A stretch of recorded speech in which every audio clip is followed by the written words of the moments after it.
가만히 지금 여기는 아침이죠. 11시. 11시.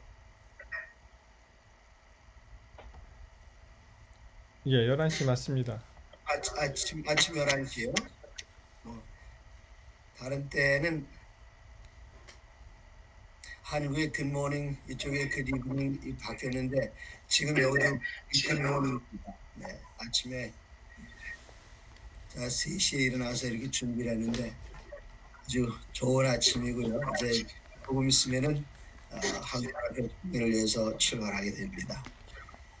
여러분, 잘 주무셨습니까? 저한테는 이 인사가 아주 적당한 아침입니다. 우리가 이번에 남은 자손들의 사명 이런 것들을 살펴봤는데 우리가 첫 시간에는 하나님의 백성들이 지금 어떤 위치에 있는지 사방으로 우겨 싸움을 당하면서 사단과 그리고 로마 천주교회와 아직은 그 힘을 첫째 짐승을 위해서 드러내진 않았지만 미국 그 사이에 우겨 싸움을 당하고 있는 남은 자손의 현실에 대해서 첫날 말씀을 드렸고요.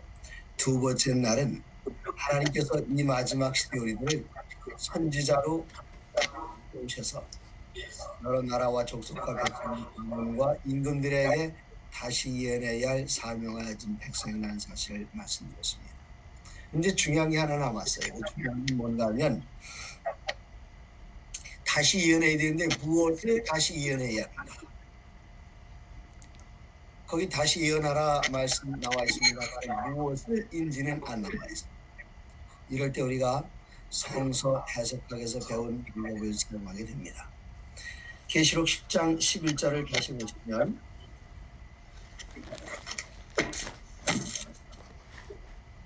그가 내게 말하기를 내가 많은 백성과 나라와 방언과 임금에게 다시 예언하여 하리라. 이때 이 성경에는 한 단어 원칙이라는 게 있어요. 두 단어 원칙. 그 두 단어 원칙이란 무엇인가 하면 성령께서 성경을 집필하게 하실 때에 한 문장 안에서 사용된 그 단어의 배열이 하나와 둘, 1번과 2번 똑같은 배열이 성경책 다른 곳에는 없고 오직 거기만 나타납니다. 한 가지 예를 들어서 여러분 초에 하나님이 목사님이 다 묵음 처리하라 그러셔서 대답하시는 묵음은 좋아요. 태초에 하나님이 그랬더니 여러분 그게 몇 장 몇 절인지 지금 토니 정 장관은 혹시 묵음으로 해두시면은 아마 잡음이 그쪽에서 오는 건지 모르겠습니다. 잡음 없습니다 여기는. 잡음 없어요. 그럼 어디서 오는 거죠? 켜놓으신 분이 목사님이신데 목사님 범인이신가요? 아니요, 저는 지금 정 장로님께 말씀드리려고 켰는데요.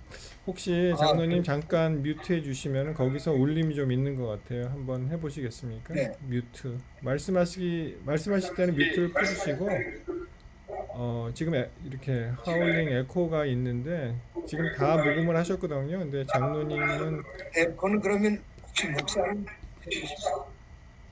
예, 정 장로님 잠깐 녹음 해주시겠습니까?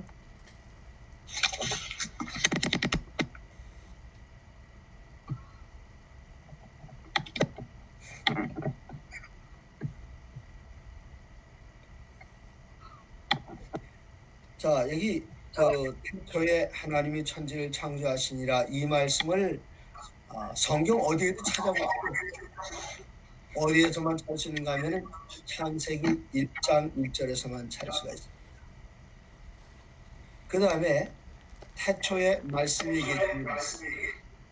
그 태초 다음에 말씀이 나오는 데가 다른데 어디도 없어요.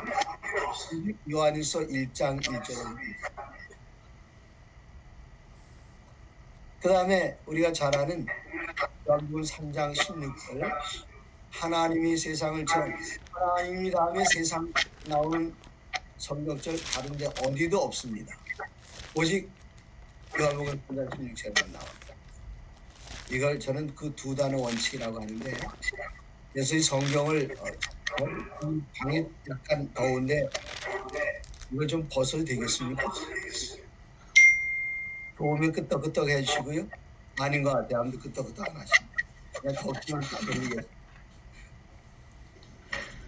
정병관 장로님 뮤트 시켜주세요. 자기 뭐야? 왜 그래? 자기 때문에 그러는 거야. 마이크 좀 꺼주세요, 정병관 장로님. 헷갈리네. 마이크가 켜져 있어요. 제가 켜져 있어요? 예, 켜져 있어요. 그래요? 예.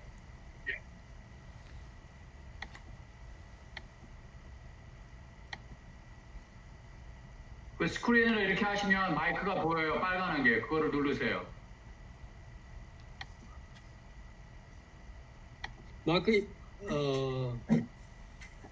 마이크가 보인대잖아. 마우스를 이렇게 스크린에 옮기시면 마이크가 보여요. 이게 좀 전에 핸드폰 보셨었는데 아까 처음에 만지셨을 때게요. 예, 그럼 제가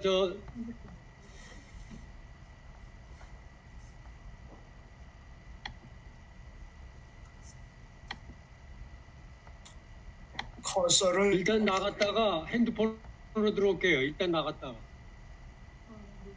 나가겠습니다. 조용해졌습니까?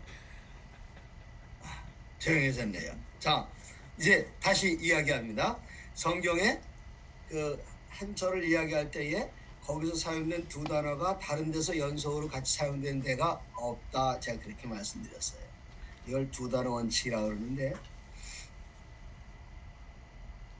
지금 계시록 10장 11절에서 우리가 다시 예언해야 되는데 그 예언해야 할 내용이 무엇인가, 그것을 알기 위해서 여기 이제 두 단어 원칙을 살펴봤습니다. 근데 여기에 두 단어 원칙을 여지없이 깨뜨리는 성경절들이 있어요. 여기서 똑같은 말이 나오는데 다른 데서도 똑같이 나가는 것. 예를 들어서 계시록 14장 7절에 보면은 첫째 천사의 기별 뒷부분에 우리가 하나님을 경배해야 되는데 어떻게 경배해야 되는가? 네? 그 창조주를 경배하라 그랬습니다. 어떻게 해요? 하늘과 땅과 바다와 물들의 근원을 만드신 이를 경배하라. 그거 어떻게 예배 드리면 됩니까? 막 기도 드리고 찬미 부르고 그렇게 이야기하겠습니다만은 성서 해석법을 그대로 이용해서 한다면은 이 성경절과 평행을 이루는 성경절이 하나 있어요. 두 단어 원칙을 여지없이 깨뜨리고 어디 나오는가? 출애굽기 20장 11절에 보면은 이는 나 여호와가 여세 동안에 하늘과 땅과 바다와 그 가운데 모든 것을 만들고, 여기 같은 단어가 계속 나오잖아요. 그러면 계시록 14장 7절에 창조주를 경배하라, 그것이 무슨 뜻인지 어떻게 하는지 알 수 있게 돼요. 구약성경 출애굽기 20장 8절로 11절에 나오는 안식을 지키는 것 똑같이 연결되지 않습니까? 마찬가지로 계시록 10장 11절에 많은 백성과 나라와 방언과 임금에게 다시 예언하여야 하리라. 그럼 이거 똑같이 나가는 성경절이 어디는 찾아보시면 됩니다. 어디 나오지요? 계시록 14장 6절에 나옵니다. 또 보니 다른 천사가 공중에 날아가는데 땅에 거하는 자들 곧 여러 나라, 족속, 방언, 백성, 11절에 나온 성경절하고 여기 단어들이 막 겹쳐 나가잖아요. 그러면 뭐냐 이겁니다. 우리 전에 얇게 땅에 거하는 자들 곧 여러 나라와 족속과 백성과 방언에게 전할, 제가 못 들어도 괜찮아요. 대답 한번 해보세요. 전할 무엇을 가졌더라?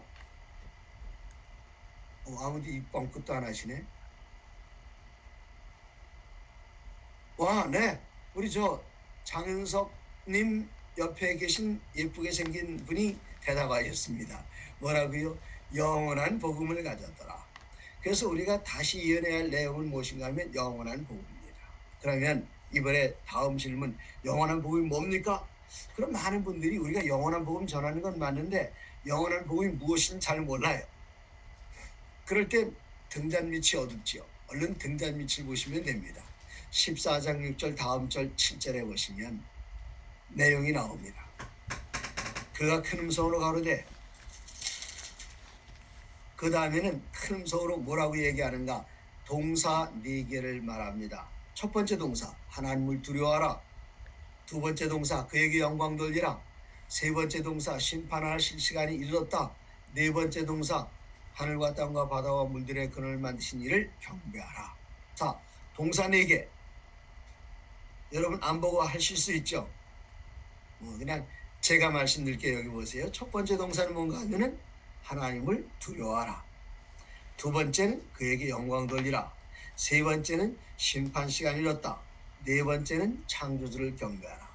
이 4개의 동사들 가운데 하나가 영원한 복음입니다. 그러면 영원한 복음이 뭡니까? 그렇게 질문하면 대부분의 재림 신자들은 뭐라고 말하는가 하면 네 번째 동사 창조주를 경배하라. 우리 안식일 이야기하는 사람들이니까요. 그러나 그렇지 않습니다. 여기 4개의 동사들 가운데 3개의 동사는 공통점이 있고 하나는 달라요. 4개의 동사들 가운데 3개는 공통점이 있다. 그 공통점이 무엇인가? 동사의 공통점. 그 공통점은 무엇인가 하면은 3개의 동사는 라자로 끝난다는 게 첫 번째 두려워하라, 경배하라, 영광 돌리라. 라자로 끝나잖아요. 무슨 형이죠? 영어로 imperative입니다. 명령형. 두려워하라, 영광 돌리라, 경배하라, 라자 명령형으로 끝나는데 하나는 서술형이에요. 어느 동사가 서술형이죠? 심판 시간이 이르렀다. 그래서 이 심판 시간이 이르렀다. 이게 뭔가 하면은 영원한 복음입니다. 왜 하나님 두려워해야 되는가? 심판 시간이 이렇습니다. 왜 하나님께 영광 돌려야 하는가? 심판 시간이 이렇습니다. 심판 시간이 이렇으면 어떻게 해야 되는가? 창조주를 경배해야 한다. 그러면 아니 심판 시간이 이르는 게 영원한 복음인가? 궁금해하시는 분들이 있습니다. 제 성경 갈피에 뭐가 나올지 궁금하시죠? 이런 게 하나 나왔습니다. 이거 뭔지 한눈에 아시죠? 이거. 그런데 이거 생전에 보신 분은 여기 지금 저 그레이스 킴이라고 거기 나오는 그분만 보셨지 이 신목사님도 이런 돈 본 적이 없을 거예요. 이거 뭐 같아요? 어느 나라 돈 같아요? 신목사님 태어나서 한 번도 본 적이 없는 돈. 그러나 이쪽에 그레이스 킴 아이디를 쓰신 분만 보셨을, 생전에 보셨을. 이게 대한민국 돈인데 1952년에 발행된 1,000원짜리입니다. 이 앞에 누가 계시죠? 이런 분 아십니까? 어느 분? 이승만 대통령. 아, 이승만 대통령이에요. 그 다음에 이쪽에 보면은 무슨 탑이 있어요. 이 탑 이름 제가 무슨 탑인지 이름 모릅니다. 이거 6.25 사변 때 발행된 그 돌인데 저희 아이가 유스칸신에서 목회를 하는데 거기 유엔군으로 참전했던 그 병사가 있었나 봐요. 그분이 이걸 가지고 있다가 저희 큰아이에게 준 겁니다. 저도 사실 이거 제가 태어나기 전에 나온 1년 전에 태어나기 1년 전에 나온 돈이라서 저는 이거 이제까지 못 보고 근데 제가 지금 무슨 얘기하고 싶은가 하면 우리가 여기 앉아 계신 분을 둘로 나눈다면 제 오른쪽에 계신 분들에게 이거 뭐가 새겨져 있습니까? 그러면 탑이라고 할 거예요. 이쪽엔 뭐가 보입니까? 라고 질문한다면 이승만 대통령이라고 이야기할 겁니다. 그럼 둘로 나눠서 자 여러분 여기에 누가 새겨져 있습니까? 그럼 한쪽 분들은 파고다가 새겨져 있다 그러고 한쪽 분은 대통령 이 포트레이트 그 초상화가 있다고 말할 테고요. 가만히 있자. 돈은 한 장인데 답이 몇 개인가? 2개입니다. 그럼 누가 맞았나요? 둘 다 맞았습니까? 둘 다 틀렸습니까? 둘 다 맞지요. 근데 왜 돈은 한 장인데 답이 2개지요? 양면이 있기 때문에 그렇습니다. 이쪽 면과 이쪽 면 양면이 있기 때문에 마찬가지로 심판도 양면이 있어요. 지금 심판 시간이 이렇다. 계시록 14장 7절에 말합니다. 14장 7절 바로 앞에 절 14장 6절에 뭐라고 말하는가? 영원한 복음이라고 말합니다. 14장 7절 다음 절엔 뭐라고 말하는가? 무너졌도다 무너졌도다 큰 성 바벨론이요. 심판을 하는데 한쪽에 있는 사람들에게는 영원한 복음이고 다른 편에 있는 사람들에게는 영원한 멸망입니다. 그래서 심판을 하나인데 앞쪽에 있는 사람들에게는 14장 6절에 있는 사람들에게는 이거는 심판은 good news for them입니다. judgment for them. 그들을 위한 심판.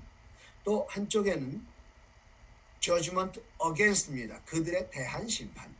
심판 하나인데 예를 들어서 여기 뭐다 착한 분들만 계시니까 누구 이름 뭐 미국에 그냥 만만한 사람이 스미스죠. 한국에는 홍길동이고요. 좋아요. 한국의 홍길동 놔두고 미국이니까 스미스라고 하죠. 스미스가 좋은 사람입니까? 나쁜 사람입니까? 참 좋은 사람으로 동네방네 소문난 사람이에요. 근데 제가 이 론업학에 딱 나타나가지고 스미스 장로님을 뭐라고 말하면 이 스미스 장로님 진짜 사기꾼입니다. 한국에서 왔는데요. 이 사기꾼 한국에서는 스미스 하면 그냥 사람들이 진절머리를 치고 그 사람만 나타나면 다 도망갑니다. 사기꾼이기 때문에. 제가 가서 그렇게 얘기를 해요. 론업학에 계신 분들은 스미스 장로님 진짜 좋은 분인데 그렇게 알고 있는데 제가 가서 그렇게 얘기를 하니까 여러분들이 저분 돈 빌려주면 안 되겠다 지금 그러고 있어요. 그래서 이제 경찰이 와서 이 스미스 장로님을 붙잡아서 감옥에 집어넣었습니다. 스미스 장로님의 사모님 오셔서 여보 당신 왜 그랬어요? 아들들이 와서 아버지 우리 그렇게 기르지 않으셨잖아요. 아버지 왜 이렇게 아버지가 말하는 난 그런 적 없다. 아니요 저 부가티지의 권정영 목사님 오셔서 사기꾼이라고 그러는데 우리가 그 목사님 말을 믿어야지요. 큰일 났어요. 그런데 여기 교도소장이 와가지고 뭐라고 말하는가 하면 미스터 스미스 얼마나 고생 많았습니까? 이제 스미스 선생을 위해서 재판 날짜가 정해졌습니다. 네? 그런데 이 권 목사가 주장하는 게 너무나도 완벽하게 들리니까 그래도 걱정돼요. 근데 이 교도소장이 뭐라고 말하는가 하면 이 론업학에 있는 판사님은 얼마나 머리가 좋은지 태어나서 아니죠. 법관이 된 이후로 단 한 번도 오판을 한 적이 없습니다. 그분이 얼마나 명판결을 내리는가 하면 혹시 솔로몬이라고 들어보셨나요? 솔로몬처럼 명판결을 내리신 분입니다. 재판 날짜가 정해졌습니다. 그러면 이 스미스 장로님에게 재판 날짜 받았다는 건 좋은 소식일까요? 나쁜 소식일까요? 좋은 소식이라고 생각하시면 끄떡끄떡, 나쁜 소식이라고 생각하시면 도리도리.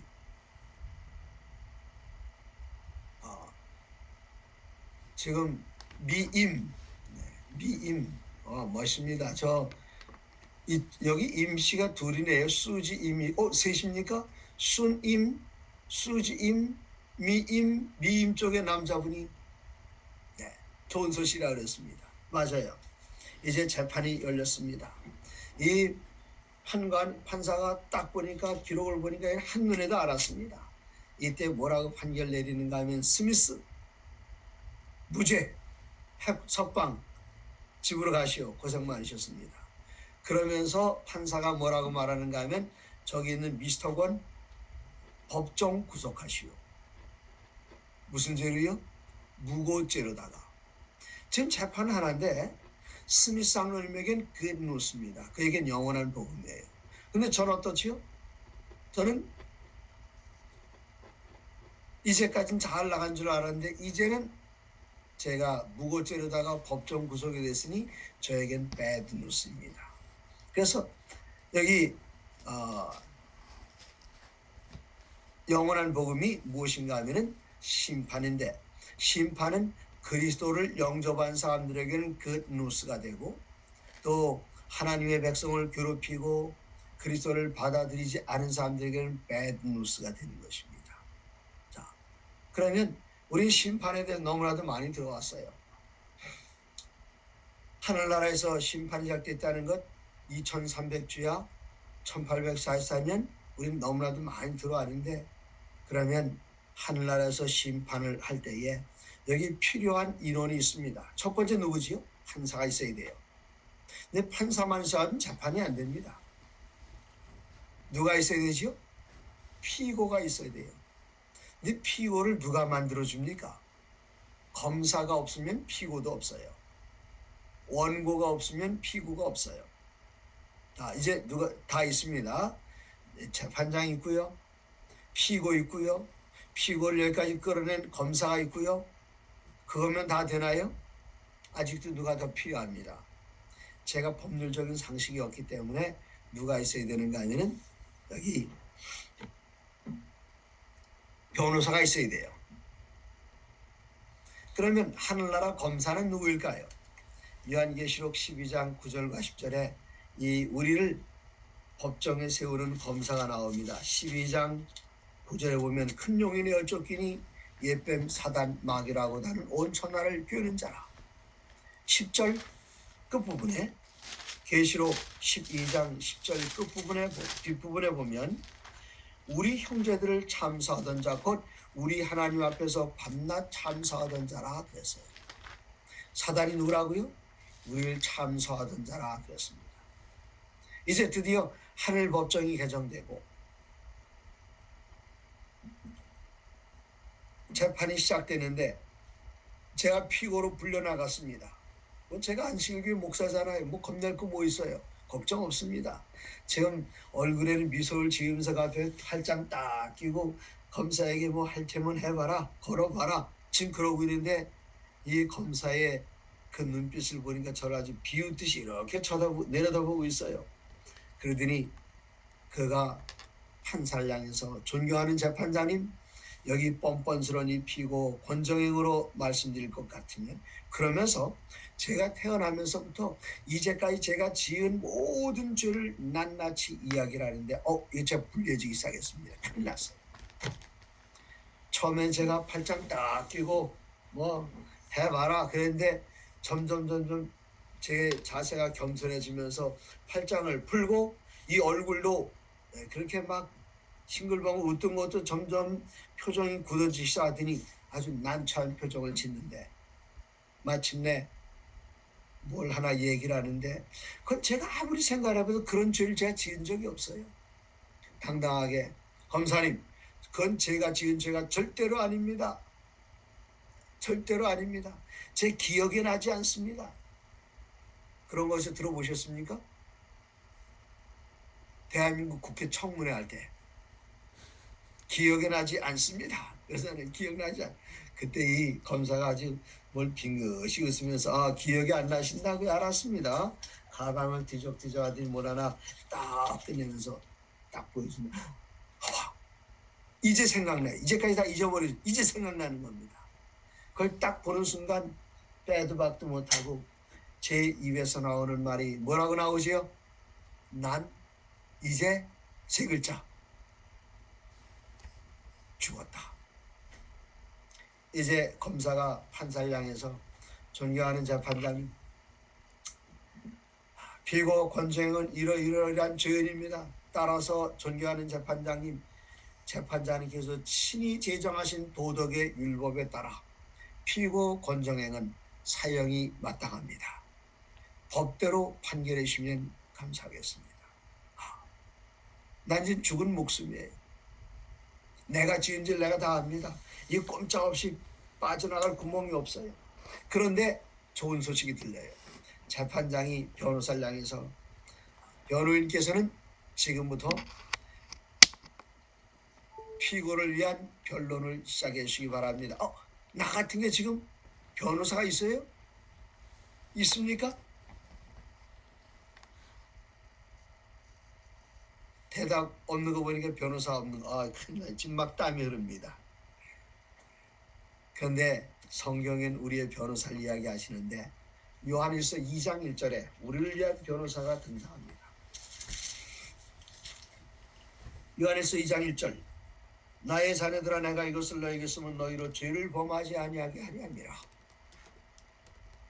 만일 누가 죄를 범하여도 아버지 앞에서 우리에게 대언자가 있으니, 대언자가 뭡니까? 여러분 우리나라 지금 직종 이름이 바뀌었지만 옛날에 대서소라는 게 있었어요. 대신 글씨 썼은 데가 대서소입니다. 근데 여기는 대언자, 언자가 무슨 언자죠? 말씀 언자예요. 우리를 대신해서 말씀해 주시는 분이 계시는데 그분이 누구신가? 곧 의로우신 예수 그리스도시라. 의로우신 예수 그리스도시라. 우리의 변호사가 있어요. 예수님이십니다. 그러면 우리의 변호사이신 예수님은 우리와 어떤 관계일까요? 다른 날 대답을 잘 해주셨는데 이 59 이분이 또 질문할까봐 얼굴을 싹 감추고 계시는지 아니면 화장을 안 해서 그러신지 그냥 얼굴을 딱 감추고 계시는데 얼굴 좀 보여주세요. 화장 안 하셔서 여기 뭐 잘 안 보입니다.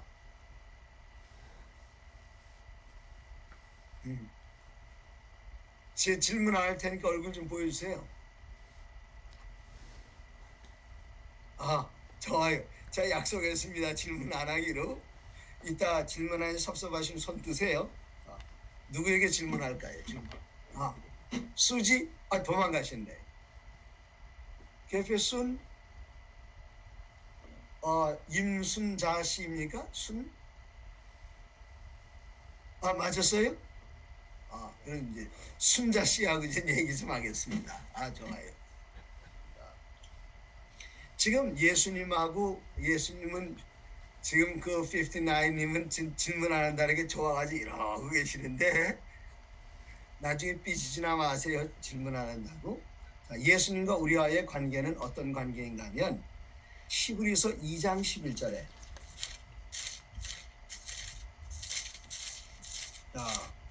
히브리서 2장 11절에 뭐라고 말씀하셨는가 하면 거룩하게 하시는 이와 거룩하게 함을 입은 자들이 다 한 근원에서 난지라. 어디서 나왔는가? 우리를 거룩하게 하시는 예수님, 또 예수님께 거룩하게 하심을 입은 누구요?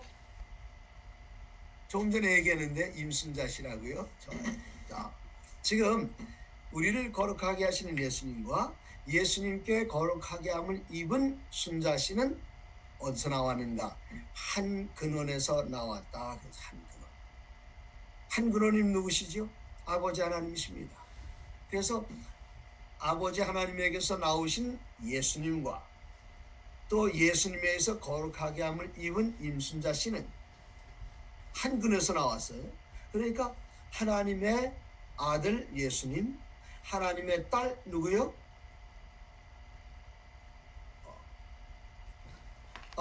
제가 이제 하나님의 딸 누구요? 그러면 여러분 뭐라고 대답하시는 거죠? 정순자 씨라고 대답해 주세요. 그냥 저 안 들려도 괜찮아요. 입만 뻥긋뻥긋 하는 누구? 자, 이제 하나님의 아들 누구? 예수님. 예수님. 목사님 지금 대답하셨어요. 그러면은 하나님의 딸 누구요? 다 같이? 순자 씨. 순자 씨. 좋아요. 그러면 하나님의 아들 예수님, 하나님의 딸 순자 씨. 그러면 예수님의 아버지 누구? 하나님. 순자 씨 아버지 누구요? 하나님. 아버지. 그러면 예수님과 순자 씨의 관계는 무슨 관계일까요? 이때는 좀 목사님 혼자 대표로 대답해 주세요. 형제 자매. 틀렸습니다. 자녀. 틀렸습니다. 그럴 땐 영어는 그런 표현이 없지만 한국말은 그런 표현이 있어요. 그때는 형제는 brother 사이에나 형제지, 지금은 오빠와 동생이기 때문에 이때는 남매라고 하는 겁니다. 남매. 이제 맞았습니다. 자, 그러면 순자 씨 언뮤트하고 한번 대답 좀 해보시겠어요?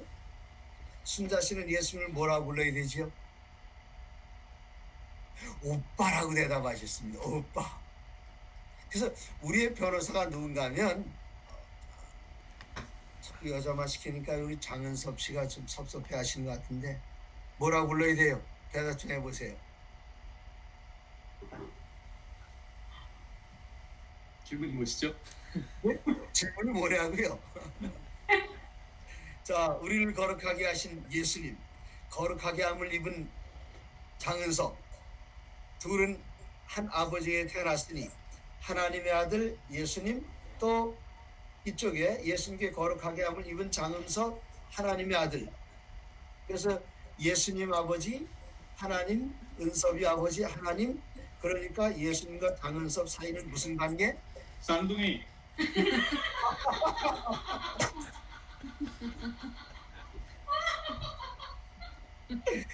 Never heard, never heard.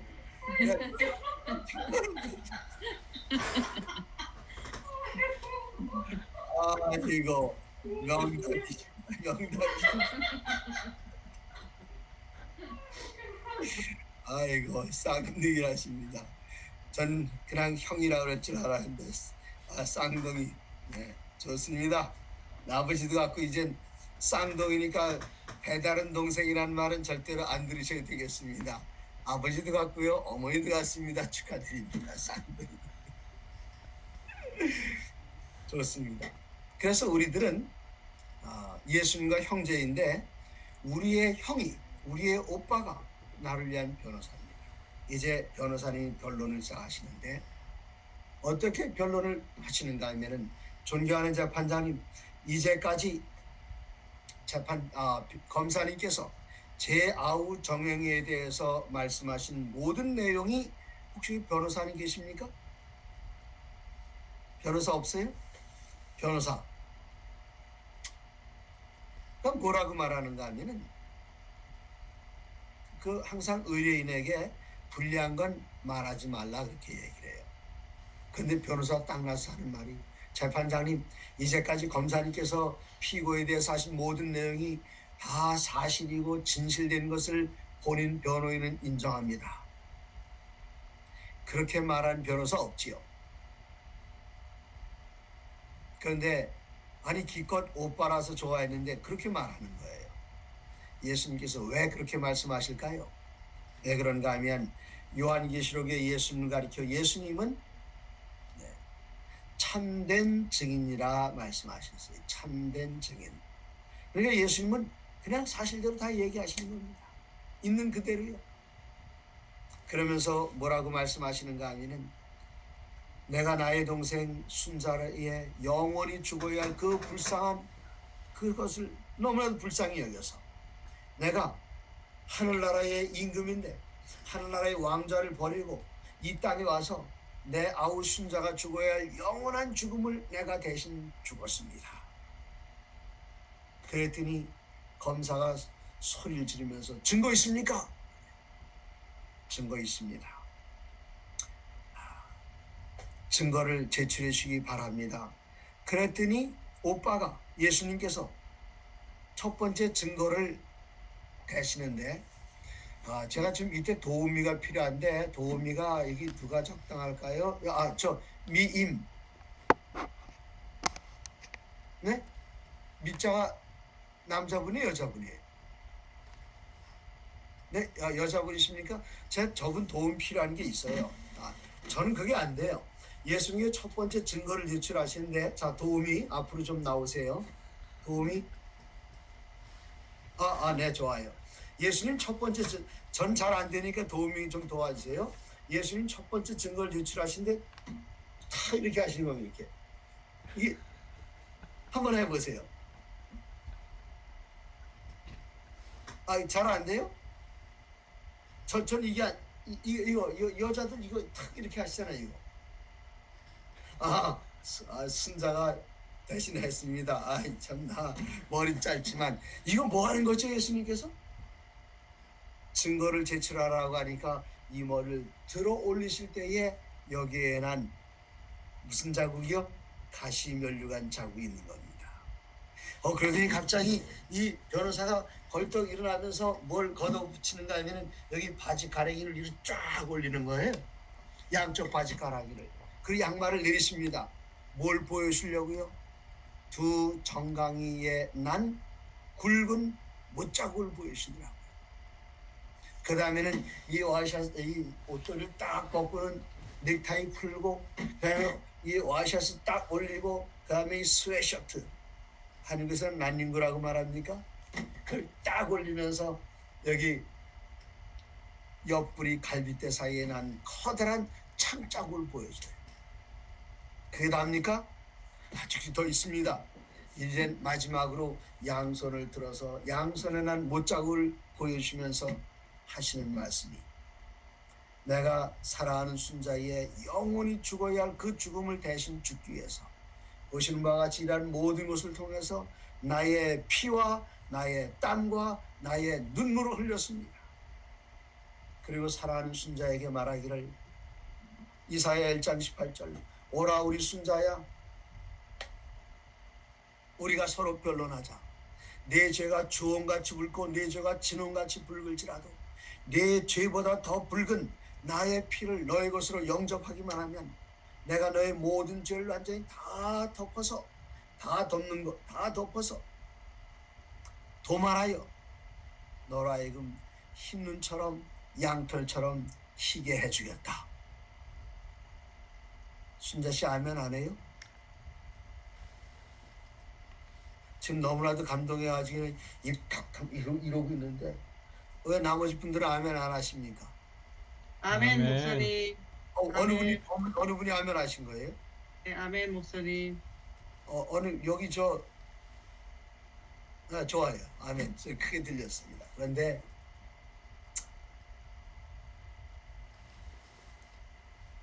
여러분 도말이라는 말이 무슨 말이죠? 한국말로 도말. 오래돼서 잊어버리셨죠? 이 도료라는 게 있어요. 도하는 재료. 도료는 뭔가 하면은 영어로 페인트입니다.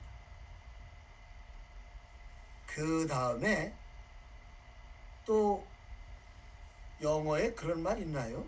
영어에 그런 말 있는지 모르겠는데 이 벽에 지금 여기 이 벽 있지 않습니까? 이 벽을 시멘트 벽인데 한국에서는 이 흙벽 시멘트 벽을 이렇게 내버리지 않고 종이에 딱 붙이죠. 바르죠. 이건 뭐라 그러죠? 지금 59 대답하셨습니다. 드디어 도배하셨어요. 네, 이 도배하고 나면은 이 벽이 보이질 않아요. 도말, 네, 완전히 다 안 보이게 하는 겁니다. 말, 예비군 훈련 통지 나오는데 어디 오랫동안 가서 안 나타나면 주민등록이 말소가 돼요. 이 도말이 그거예요.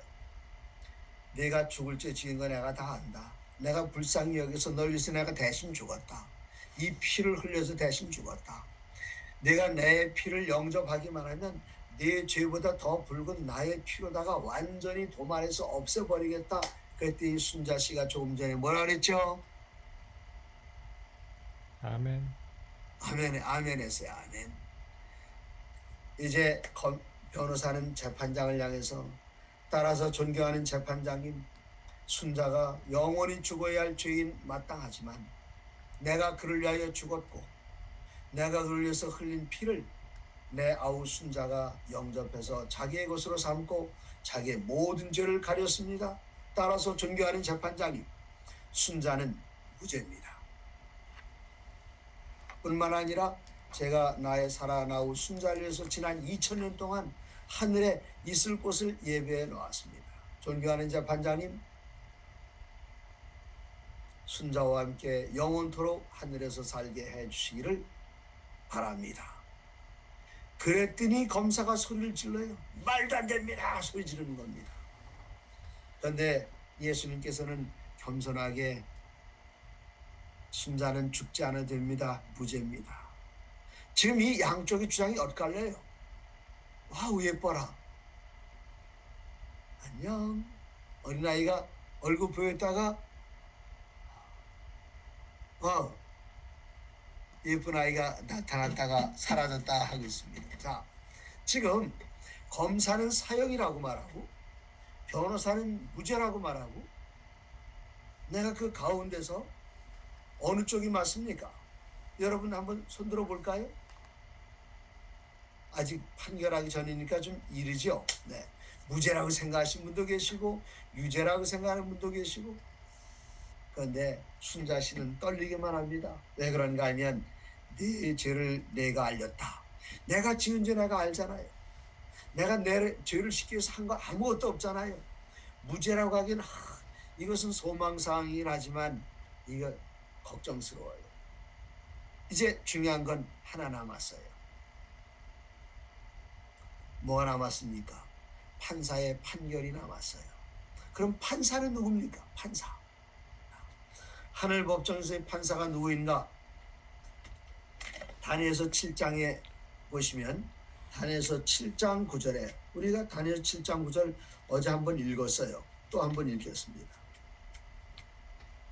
다니엘서 7장 9절 내가 보니 왕좌가 놓이고 옛적부터 항상 계신 이가 좌정하셨는데 그의 옷은 희가 눈 같고 그의 머리털은 깨끗한 양의 털 같고 그의 보좌는 불꽃이요 그의 머리는 타오르는 불이며 그 다음에 10절 뒷부분에 심판을 베푸는데 책들이 펴 놓였더라. 누가 재판장이시죠? 7장 13절에 보니까 인자 같은 이가 나타나요.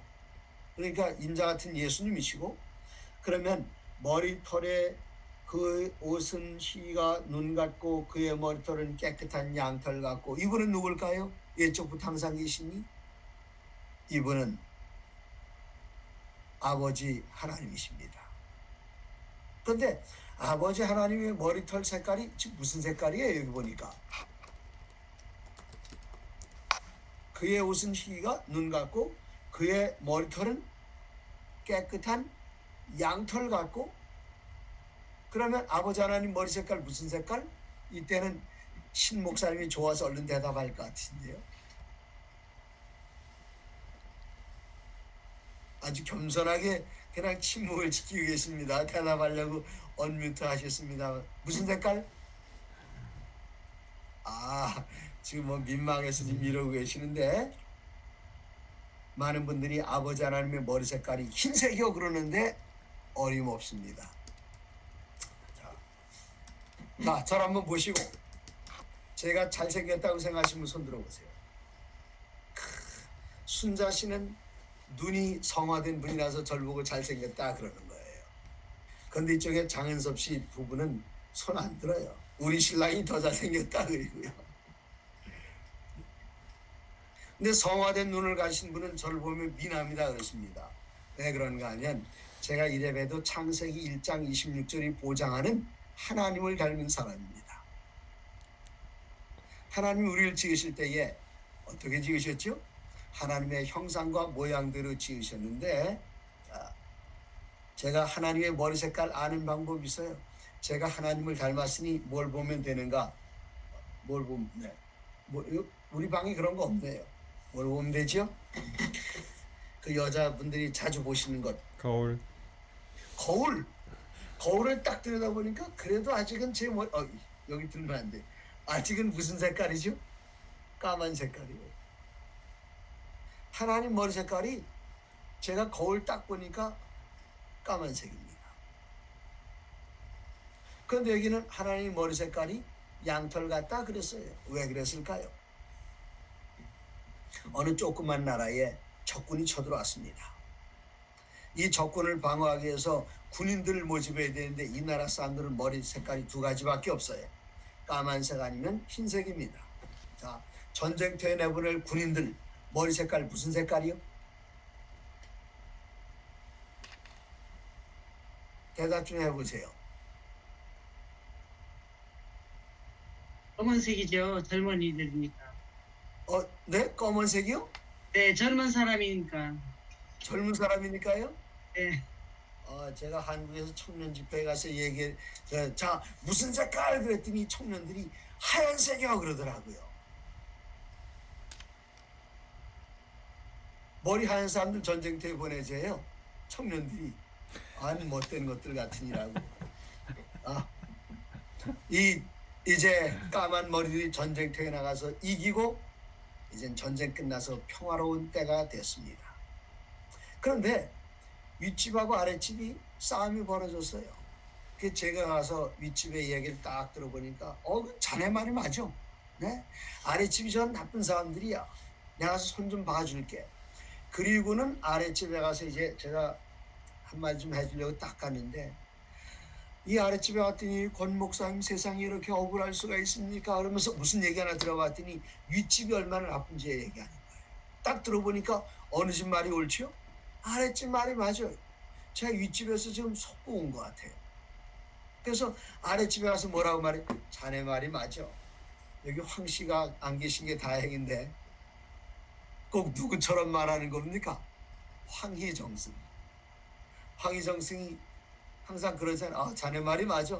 이쯤 자네 말도 맞아. 그런 황희정승. 이럴 때는 판사가 필요해요. 그런데 이 나라는 머리 색깔이 두 가지밖에 없다 그랬죠. 까만색, 흰색. 그러면 까만 머리를 시킬까요? 판사를 흰 머리를 시킬까요?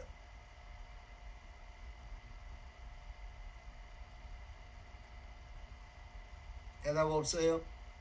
좋아요. 아, 대답하시는 제가 못 들었죠. 아마 다 흰 머리를 그렇게 이야기하셨을 겁니다. 왜 흰 머리를 가진 분을 재판장을 시키는가 하면 연륜이 쌓이고 경험이 많고 그러기 때문에 재판장을 시킵니다. 지금도 영국 연방 국가들에서는 재판장이 조금 전까지 나이가 30밖에 안 된 그 젊은 아이가 그냥 머리 삭감해서 친구들하고 희덕거리는데 이 사람이 판사예요. 드디어 재판장에 딱 들어갈 때 보니까 머리가 삭감한 그 청년이 저 애순이가 오늘 재판하나 기다리고 있었는데 법정에 딱 들어올 때 보니까 머리 색깔이 바뀌었어요. 무슨 색깔입니까? 하얀색. 네? 흰색이 하얀색. 흰색. 네, 왜 흰색이 됐지요? 이거 가발을 쓰고 들어오는 겁니다. 무슨 색 가발이요? 이거 들춰보니까 머리는 까만데 딱 썼는데 흰색 가발을 썼어요. 판사들이. 무슨 뜻인가 하면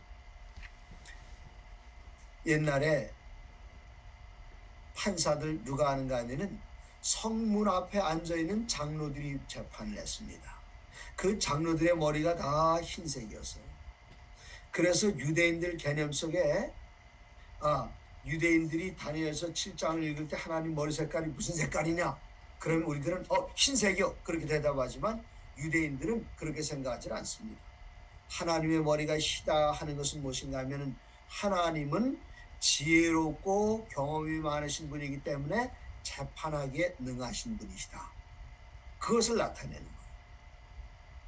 하나님 머리 색깔이 희다 그것이 아니라 하나님은 완전한 재판장이시다. 그걸 나타내는 겁니다. 자, 이제 명판결 내릴 준비가 됐습니다. 하늘법정에서. 지금 검사는 우리 임순자 사형이라고 주장하고 변호사는 무죄 영생이라고 주장하고 이제는 뭐가 남았는가 하면은 판사의 판결만 남았어요.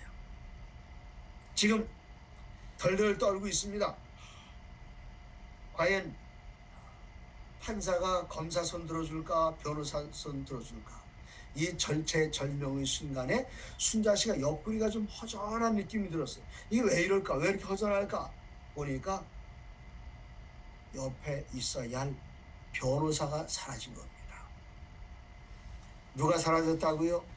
순자 씨 누가 사라져요? 오빠가 사라진 거 오빠가. 큰일 났어요. 큰일 났어요. 이 순간을 가리켜 YV는 뭐라고 묘사했는가 하면은 중보자 없이 서는 순간이라 그랬어요. 우리가 재판정 앞에 있는데 옆에 계셔야 할 중보자가 없어진 거예요. 이런 얼마나 불안합니까? 그래서 순자 씨가 소리 질러요. 재판장님 잠깐만요. 우리 변호사님 오시면 그때 판결해서 잠깐만요.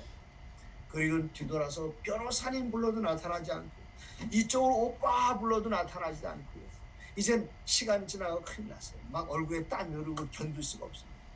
중보자 없이 서는 순간이에요. 근데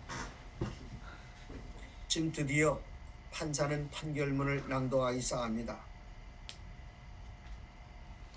그 분위기가 좀 이상해서 순자 씨가 고개를 딱 쳐다보는 순간 깜짝 놀라고 말았어요. 왜 놀라는지 제가 알려드릴게요. 제가 알려드리면 여러분은 뭘 하시는가 하면 아멘 해주시기 바랍니다. 뭐라고요? 아멘. 아멘. 어느 정도로 크게 아멘 하시는가 하면 유리창 몇 장 정도 깨질 정도로 아멘 하시기 바랍니다. 유리창 깨지면 누가 책임지는가? 지금 아멘에서 유리창 깨졌다 그러면 저한테 청구하세요. 제가 다 수리해 드릴게요. 제가 이 성경절 읽으면은 아멘 하라고 그랬죠. 한번 연습하겠습니다. 소리가 너무 크면 제 아내가 저기 자고 있어요. 지금 잠 깰 테니까 다 뮤트해 놓으시고 아멘 하시기 바랍니다. 자, 연습하는 거예요. 연습으로 제가 다음 절 성경절 읽으면 다 같이 뭐라고 한다. 시작. 아멘. 고맙습니다. 뮤트해 주셔서 제 아내가 앉겠습니다. 제가 다음 성경절 읽습니다. 다음 성경절은 요한복음 5장 22절입니다.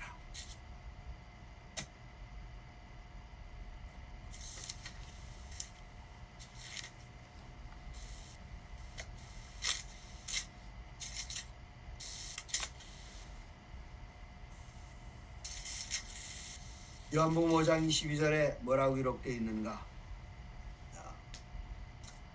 아버지께서, 아버지는 재판장이시죠. 그런데 잠깐만요.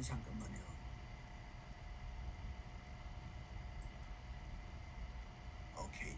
자,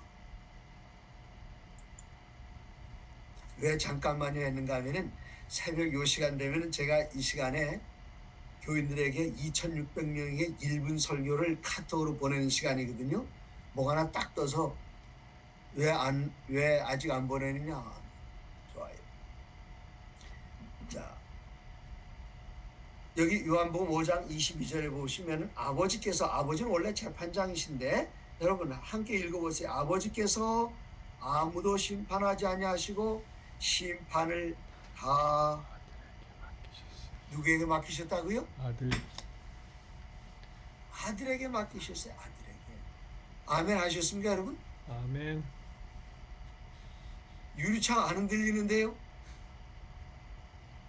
그 심판을 다 아들에게 맡겼어요. 아들이 누굽니까? 순자씨 대답하세요. 아들이 누구예요? 오빠예요. 오빠. 근데 오빠의 신분이 지금 뭡니까? 신분이 변호사예요. 근데 변호사 지금 뭐하고 계신다고요? 아버지 재판장이 재판 안 하시고 옆 왼쪽으로 비켜 앉으시더니 내 변호사를 불러 올리셔서 법대에 같이 앉으시오. 당신이 재판하시오 그러는 거예요. 지금 변호사가 사라져서 전까지 겁먹었지요. 중보자가 없이 서 있어서 겁먹었지요.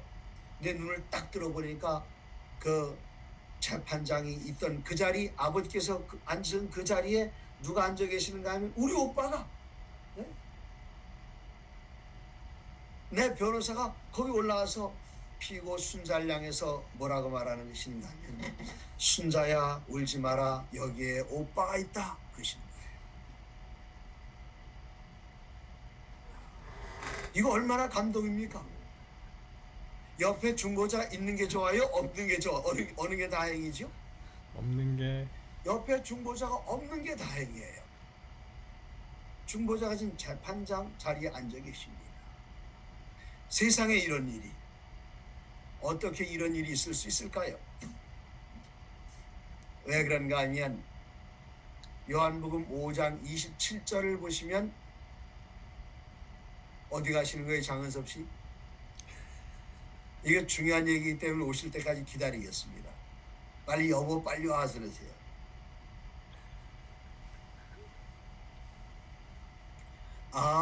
그 아이도 듣겠다 그래요. 고맙습니다. 좋아요. 지금 아니 변호사가 판사가 된다 이게 말이나 됩니까? 말 돼요. 5장 27절에 이유가 나옵니다. 요한복음 5장 27절 또 인자됨으로 말미암아 심판하는 권한을 주셨느니라. 예수님 왜 재판장이 되셨습니까? 인자가 되셨기 때문에. 그 인자가 뭡니까? 그래 여러분 사람의 아들이라고 대답하시려고 그랬죠? 틀렸습니다. 인자가 무엇인가? 지금 여러분이 어디 앉아 계시죠? 의자에 앉아 계시죠? 의자. 그 자자가 한문으로 아들 자자입니다. 그러면은 여러분이 의자에 앉아 계십니까? 의자 아들에 앉아 계십니까? 의자에 앉아 계시죠? 머리에 쓰는 건 뭐지요? 모자. 그것도 자자, 아들 자자인데 모자를 쓰시나요? 모자 아들 쓰시나요? 모자를 쓰지 모자 아들 안 씁니다. 그러면 중국 문법이나 히브리 문법에 무엇 무엇의 아들은 뭔가, 무엇 무엇의 아들은 무엇입니다. 금방 이해갈 수 있도록 도와드릴게요. 코끼리 아들은 뭐지요? 끼리. 잘 모르시는 것 같은데 제가 가르쳐 드릴게요. 코끼리 아들은 코끼리입니다. 아시겠습니까? 아시면 끄떡끄떡. 네. 그럼 사자의 아들은 사자. 사자. 토끼의 아들은 토끼. 토끼. 그럼 마지막으로 사람의 아들은 뭘까요? 사람이에요. 왜 예수님께서 재판하는 권한을 받으셨는가 하면 사람이 되셨기 때문에. 그래서 제가 조금 전에 덥다고 이거 벗어도 될까요? 그랬더니 아무도 허락을 안 하신, 좀 잔인하십니다. 벗어라 내버려두시 그냥 아무도. 그래서 지금 덥지만 이게 꽉 싸매고 여러분 말씀대로 하고 있어요. 예수 아버지 하나님께서는 더운 게 뭔지 아십니다. 그런데 아버지 하나님은 이거 옷 안 벗으세요. 그런데 덥다고 옷 벗고 부채질, 부채 좀 하나 보여드리겠습니다. 네, 좋죠. 이 부채. 이 부채는 대한민국에 단 하나밖에 없는 인간문화재, 이 부채, 그 명인이 만든 부채입니다. 아버지 하나님은 부채질 안 하세요. 성령 하나님도 더운 게 뭔지 알지만 부채질 안 하세요.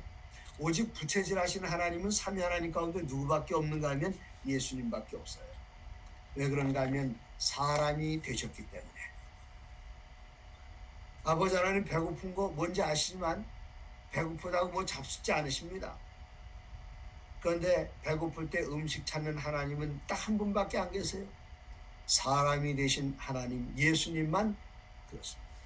그래서 예수님은 우리 인간의 입장에서, 우리의 사정을 잘 아시는 예수님께서 우리의 입장에서 우리를 변호해 주시고 우리를 판결해 주시는데, 그게 뭔가 하면 하늘나라의 조사 심판입니다. 이게 심판. 그래서 이 심판을 가리켜 계시록 14장 6절에서는 뭐라고 말했는가 하면 영원한 복음, everlasting gospel, 영원한 복음이라고 했습니다. 영원한 복음. 심판.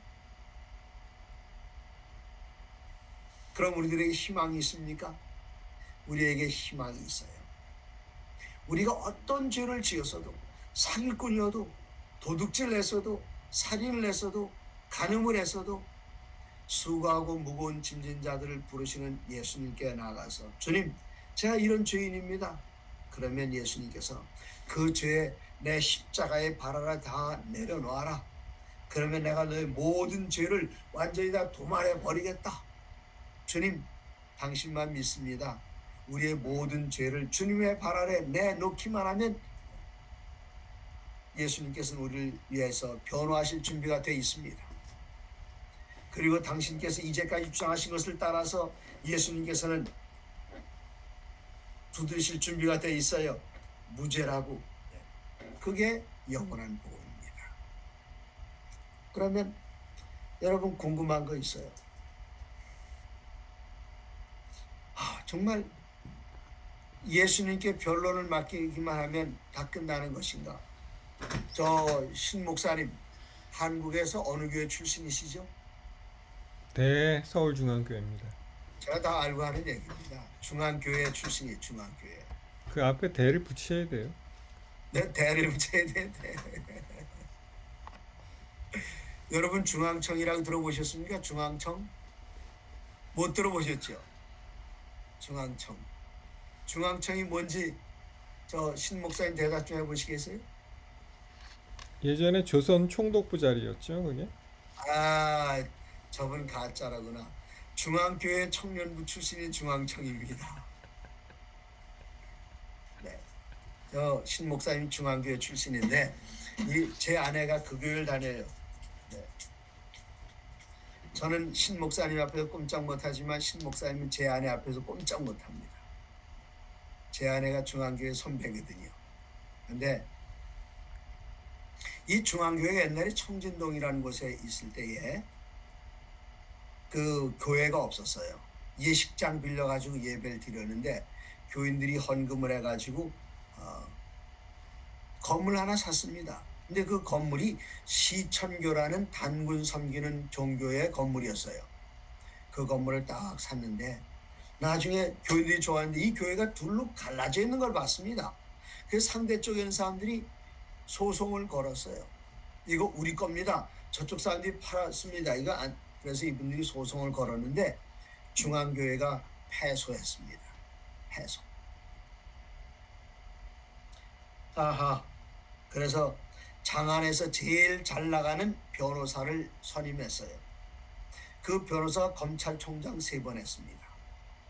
법무부 장관 2번 했습니다. 이 정도면 끝내주는 변호사 아닙니까? 검찰총장 3번, 변호사 2번, 잘 나간 이 사람. 이 변호사를 우리가 선임해서 고등법원에 갔는데 신 목사님 이겼나요? 졌나요? 결국은 모르죠? 이겼죠. 네. 결국은 이겼죠, 목사님. 졌어요. 졌어. 고등법원에서. 대법원에서 이겼나요, 그러면? 네, 고등법원에 졌어요. 이 사람이. 이분이 누군지 아십니까? 민복기 변호사예요. 그런데 박정희 대통령이 놀라운 일 하나 했습니다. 인사권자, 이분 정말 대단한 일 했어요. 무슨 일 했는가 하면 대법원장을 임명했는데 변호사 민복기 명대법원장, 이분이 대법원장이 된 거예요. 그래서 이분이 대법원장 되셨을 때에 중앙교회에서는 어떻게 했는가, 이걸 대법원에 상소했습니다. 대법원장이 딱 보니까 이거 옛날에 자기 망신시켰던 사건이에요. 네, 이걸 딱 보자마자 서울중앙교회 손을 번쩍 들어줘가지고 서울중앙교회 승소했습니다. 뭐예요? 대법원장이 누굽니까? 우리 변호사가 대법원장이에요. 이렇게 놀라운 일이 있습니까? 하늘나라 대법원장이 누구신가 하면 우리 변호사가 아니라 순자씨 대답하세요. 누구라고? 우리 오빠. 네, 우리 오빠. 이게 바로 영원한 복음 하늘나라의 심판이에요. 그런데 요즘 조사 심판을 부정하는 사람들이 나타났어요. 좀 유명하신 분들 가운데 몇 분 나타났어요. 뭐 의사, 어떤 의사도 있고요. 뭐 어떤 목사님도 있고. 그런데 이분들이 뭐라고 얘기하는가 하면 예수님 십자가의 보혈이면 끝이지 왜 우리가 다시 재판을 받아야 되느냐, 그런 얘기를 하시는 분들이 나타나가지고 우리를 좀 혼란스럽게 만들고 있어요. 자, 그런데 제가 이제 중국 갈 때에 2가지가 필요합니다. 중국 갈 때 뭐가 있어야 되지요? 여권과 비자.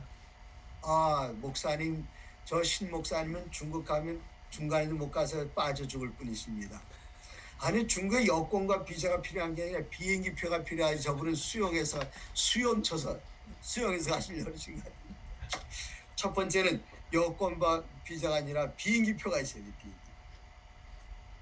그러면 우리가 하늘나라에 갈 때 비행기표가 있어야 되는데 그 비행기표는 어디서 사느냐? 그것은 십자가에서 받습니다. 십자가에서 무엇으로 비행기표를 사느냐? 예수님의 십자가에서 흘리신 보혈로 비행기표를 삽니다. 자, 이젠 대답하셔야 돼요, 신 목사님. 또 뭐가 있어야 된다고요? 비행기표. 이번에 틀렸어요. 네, 비행기표는 있잖아요. 이미. 뭐가 있어야 되지요? 이제는 비자가 있어요. 비자. 근데 비자를 미국 사시니까 비자라고 그러시지만 한국말로는 비자를 한국 떠나서 오래돼가지고 뭔지 모르시죠? 한국말로 비자를 뭐라 그러는지. 입국 사증. 그거 아직도 기억하십니까? 입국 사증이라고 그래요. 사증. 그 사자가 살필 사자, 조사 심판할 때 그런 사자입니다. 그래서 제가 중국 가려면 이제 비행기표는 가져가서 북경공항에 딱 도착했더니 거기 이민국 관리가 여권 좀 보십시다 보여주니까 쭈에부치 excuse me. 뒤에 붙이. 네, 죄송합니다. 그게 뭐라고 말하는가 하면 니 야오 회 한국. 한국으로 다시 가야 된대요. 그래서 제가 왜 있었마? 뭐가 잘못됐어? 왜입니까? 그랬더니 저에게 입국 사증이 없다는 겁니다. 그래서 제가 다른 나라에는 두 가지가 필요해요. 하늘나라 가는데도 두 가지가 필요해요. 비행기표가 필요하고 입국 사증이 필요한 비자가 필요한데 비자를 어디 가서 받느냐 이겁니다. 제가 중국 갈 때 비자를 중국 가서 받나요? 서울에서 받나요? 아시는 분 계십니까? 주한 중국 대사관. 전 저분이 또 LA 가서 받는다 그럴 줄 알았는데, 네? 어디 가서 받느냐? 제가 하늘나라 가기 전엔 비자를 어디서 받느냐 하면 하늘나라에 가서 도착 비자를 받는 게 아니라 제가 이 땅에 있을 때에 받는 겁니다. 지상에서 받아요. 하늘나라 가기 전에. 그럼 어디서 받는가? 제가 중국 갈 때에 외교부에 가서 받질 않아요. 주한 중국 대사관에서 받는 겁니다. 제가 하늘나라 가기 전에 그 비자를 어디서 받는가? 이 땅에 있을 때 받지만 어디서 받는가 하면은 하늘나라 지성소에서 받아요. 무엇으로 받는가? 하늘나라는 비행기표는 십자가에서 흘리신 피로 받지만 하늘나라는 비자는 예수님께서 십자가에서 흘리신 그 피를 대제사장으로 하늘나라 지성소로 가져가셔서 하늘나라 지성소 법궤 위에 쉬운 자 위에 이 피를 뿌리십니다. 그래서 항공권은 십자가에서 흘리신 피로 받지만 비자는 지성소 안에서 뿌린 피로 받아요. 그러면 흘린 피와 뿌린 피가 같은 피일까요? 다른 피일까요? 같은 피입니다. 그런데 십자가에서는 흘리셨고 흘리신 보혈을 지성소에 가서 뿌리셨어요. 그래서 우리 제7난치빌 예수자연교회는 이 두 가지를 밸런스 있게 균형지게 가지고 있습니다. 그런데 대부분의 많은 교회들은 뭐만 가지고 있는가 하면 비행기 표만 가지고 있어요. 뭐가 없는가? 입국 비자에 대한 게 없단 말입니다. 자, 그러면 우리가 꼭 재판 받아야 되느냐? 이걸 간단하게 말씀드리고 마치겠습니다. 우리에게 죄책감이 왜 생기는가? 누가 죄책감을 가져다 주는가? 제가 아까부터 사기꾼 얘기했잖아요. 제가 유명한 사기꾼입니다. 사기 잘 치면 수입이 좋아요. 그날 기분 좋습니다. 더 큰 사기 성공하면 기분이 더 좋아요. 잘 나가는 사기꾼인데 어느 날 성령께서 오셔서 그 나쁜 거야. 저쪽 사람을 생각해봐라. 그 어렵게 사는 그 가난한 사람이 지금 전세돈 저축해 둬가지고 은행에서 그 돈 찾아가는데 그걸 사기치면 어떻게 하냐? 그 집 뭐 먹고 사냐? 가서 집도 절도 없이 살 데도 없다. 그때 제 마음 가운데 죄책감이 생겨요. 죄책감이 생기면은 오호라 나는 죄인이로다. 누가 나를 이 사망의 몸에서 건져내랴. 울부짖을 때에 성령께서는 우리를 예수님의 십자가로 안내해 줍니다. 그 십자가 밑에 엉엉 울고 있을 때에 우리의 고개를 들려서 십자가에 달리신 예수님을 보라보는 그 순간 예수님의 보혈로 내 죄를 씻음받았으니 나는 이제 의롭게 됐어요. 죄책감을 누가 갖다 준다고요? 성령께서. 그 죄책감은 우리를 후회할 것이 없는 회개에 이르게 합니다. 이제 나는 예수님 안에서 의롭게 됐어요. 침례받았어요. 이제는 구원받았어요. 죄책감 누가 갖다 주죠? 그때 누가 갖다 주는가 하면 사단이 갖다 줘요. 네가 뭐 구원받았다고 웃기지 마라. 너 어제 잘못했다고 한 그 죄 오늘 또 했잖아. 내가 하나 예언할까? 내일도 너 그 죄 또 지을 거야. 너 같은 게 무슨 희망 있냐? 참 예수님 불쌍하다. 너 같은 걸 죽었다니. 사단은 나의 과거에 지은 죄 혹은 지금 짓고 있는 죄를 가지고 나를 막 긁어내립니다. 그럼 우리들 마음 가운데 의심이 생겨요. 내가 구원 받을까? 진짜? 예수님 날 위해 돌아가신 게 맞아? 나 같은 걸 위해서 너무나도 부끄러워서 이젠 기도도 안 나와요. 그래서 우리가 막 흔들립니다. 구원에 대한 확신도 사라지고요. 이때 뭐가 필요한가 하면 이때 심판이 필요합니다. 심판. 네? 한 번 심판을 통해서 우리 임순자 무죄 꽝꽝꽝 치면은 사단이 더 이상 이젠 재판 결과 딱 나왔기 때문에 그걸 가지고 긁고 넘어질 수가 없어요.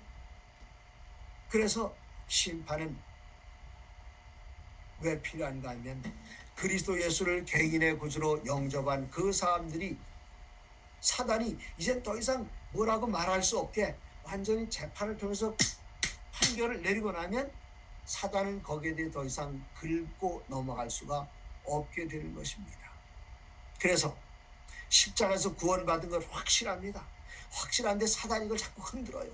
흔드니까 그걸 흔들지 못하게 이젠 확정 짓는 것, 그것이 바로 하늘나라에서 시작되는 조사 심판입니다. 그 심판은 우리에 대한 심판이 아니에요.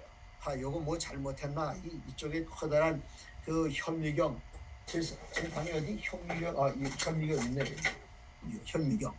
요거 딱 들고 말입니다. 요거 뭘 잘못한 거 딱 있나 보고 그 핀셋을 가지고 잘못한 거 딱 집어가지고 딱 치기 위한 그런 심판이 아니라 누구든지 그리스도 예수를 진실로 나의 변호사로 영접하고 나의 판사로 영접한 그 사람들을 의롭겠다, 영원히 의롭다고 판결해주는 그 심판이 바로 제7난 예수님교회가 말하고 있는 조사 심판입니다.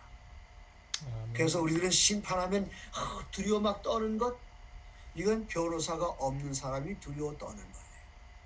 판사가 누군지 모르는 사람이 두려워 떠는 것입니다.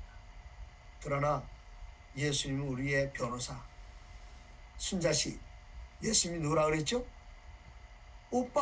오빠에게 나 오빠, 내가 정말 잘못했어. 아버지한테 갈 때 오빠가 좀 같이 가주면 안 돼? 옆에서? 걱정하지 마. 손잡고 가서 아버지 앞에 숨면 이 오빠가 앞에 딱 가리고, 아버지, 순자가요, 그 뭐 이렇게 접시 깨뜨리는 거는 그 애가 나빠서 깨뜨린 게 아니라 엄마 도와주려고 그러다 이렇게 깼어요. 아버지가 내가 언제 뭐라 그랬냐? 그게 바로 오빠의 역할이고 변호사의 역할이에요. 그래서 우리들에게 심판은 반드시 필요한데 우리를 위한 심판이 될 수 있도록 예수님을 나의 변호사로 영접하고 예수님을 판사로 영접하는 것, 오늘 여러분께서 그렇게 하시기 바랍니다.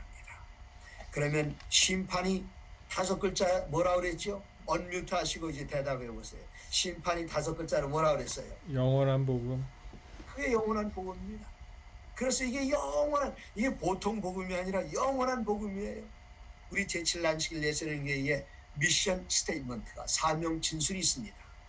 사명 진술은 무엇인가? 제가 한국말로는 잘 모르는데 영어로는 Make disciples of Jesus Christ as His loving witnesses. 이거 신 목사님 통역해 주셔야 되는 거 아니에요? 네, 첫 번째는 예수님을 사랑하는 증인으로서의 제자를 만들고, 그 다음에 proclaim the everlasting gospel of the three angels' messages. 세 천사의 기별로 나타난 영원한 복음을 전하며, 마지막으로 in preparation for His soon return. 임박한 예수님의 재림을, 주위에 사람들에게 임박한 예수님의 재림을 위하여 준비시키고, 어떻게 해요? 세 천사의 기별로 나타난 영원한 복음을 전하며, 그 영원한 복음이 뭡니까? 심판입니다. 우리의 손 번쩍 들어주시는, 우리에 대한 against가 아니라 우리를 위한 judgment for us. 누구든지 예수님을 개인의 구주, 변호사, 판사로 영접한 사람들을 의롭다 말씀하실 그 영원한 복음을 전하며 그들을 그리스도를 사랑하는 예수님의 제자로 만드는 것, 그것이 우리의 재림 성도들의 미션입니다. 여러분, 우리들이 이제 이런 구원을 받았으니 우리만 가지고 있을 것이 아니라 여러 나라와 족속과 백성과 방언에게 큰 소리로 다시 이 놀라운 심판의 기별을 다시 예언하는 그 여자의 거룩한 남은 자손 되시기를 간절히 바라면서 사흘 동안의 짧은 시간을 마치겠습니다. 아멘. 감사합니다, 기도하시겠습니다. 목사님. 하늘에 계신 아버지 하나님, 저희들은 죄인입니다. 희망이 없는 죄인인 것을 우리 스스로 압니다. 그러나 아버지, 세상을 이처럼 사랑하사 독생자를 주셔서 그 아드님의 보혈로 우리의 죄를 가리워 주시고 주님을 개인의 구주로 영접하는 이들마다, 그리스도를 형으로 오빠로 영접하는 이들마다, 예수님을 변호사로 영접하는 이들마다 그들의 모든 죄를 당신의 보혈로 온전히 덮어 도말해 주시고 주님의 의의 두루마기로 우리를 덮으셔서 의롭다 칭하여 주셔서 칭의를 이루게 하시니 그 은혜를 인하여 감사드리옵나이다. 아멘. 오늘 우리 주님 앞에 나와 이제는 하늘의 판사로 계시는 우리 주님 앞에 나와 우리 주님을 나의 개인의 구주로, 나의 재판장으로 다시 영접하오니 우리의 죄를 가리워 주시고 우리를 영원히 의롭다 판결하여 주심으로 사단이 더 이상 우리 자신을 주장하지 못하게 하여 주시옵소서. 아멘. 우리를 위하여 재판장 되시는 우리 주님, 우리의 맏형님, 큰 오라버님 되시는 예수님 거룩하신 이름으로 감사드리며 기도드리옵나이다. 아멘. 아멘.